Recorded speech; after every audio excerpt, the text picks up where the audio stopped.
1.5 വയസ്സ് മാത്രം പ്രായമുള്ള ആ ചോരക്കുഞ്ഞ്.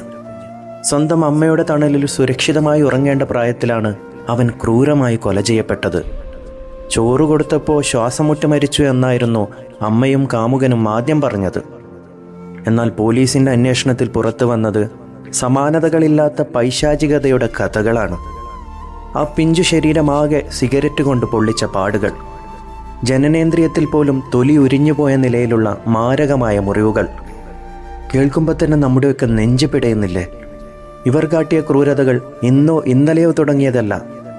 1.5 മാസം മുമ്പ് ആ കുഞ്ഞിൻ്റെ 2 കൈകളും ഒടിഞ്ഞിരുന്നു എന്ന് മുത്തശ്ശി പറയുമ്പോൾ ആ ജീവൻ്റെ തുടിപ്പുള്ള ദിവസങ്ങളിൽ അവൻ അനുഭവിച്ച നരകയാതനകൾ നമുക്ക് ഊഹിക്കാനൊക്കുമോ? ഒരു പുഴുത്ത പട്ടിയെ നോക്കുന്ന പോലെ മാത്രമേ ആ കുഞ്ഞിനെ നോക്കൂ എന്ന് രണ്ടാനച്ഛൻ പറയുമ്പോൾ അത് കേട്ടു നിൽക്കാൻ എങ്ങനെ ഒരമ്മക്ക് കഴിഞ്ഞു?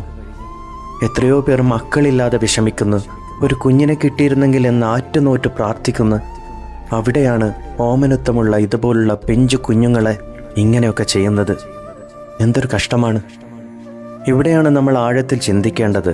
പ്രണയത്തിനും സ്വന്തം സുഖങ്ങൾക്കും വേണ്ടി സ്വന്തം ചോരയെ ഒരു തുണ്ട് മാംസത്തെപ്പോലെ മൃഗങ്ങൾക്കിട്ട് കൊടുക്കുന്ന ഇത്തരം അമ്മമാരെ നമ്മൾ എന്താണ് വിളിക്കേണ്ടത്? മൃഗങ്ങൾ പോലും സ്വന്തം കുഞ്ഞുങ്ങളെ ജീവൻ കൊടുത്ത് സംരക്ഷിക്കാറുണ്ട്. അവിടെയാണ് മനുഷ്യൻ മൃഗത്തേക്കാൾ അധപ്പതിച്ചു പോകുന്നത്. നിയമത്തിന് മുമ്പിൽ ഇവർക്ക് അർഹിക്കുന്ന ഏറ്റവും കടുത്ത ശിക്ഷ തന്നെ നൽകണം. ഒരു കുഞ്ഞിനും ഈ ഭൂമിയിൽ ഇങ്ങനെ പ്രാണം പിടയേണ്ടി വരരുത്. ആ പിഞ്ചോമനയുടെ ആത്മാവിന് നിത്യശാന്തി നേരുന്നു.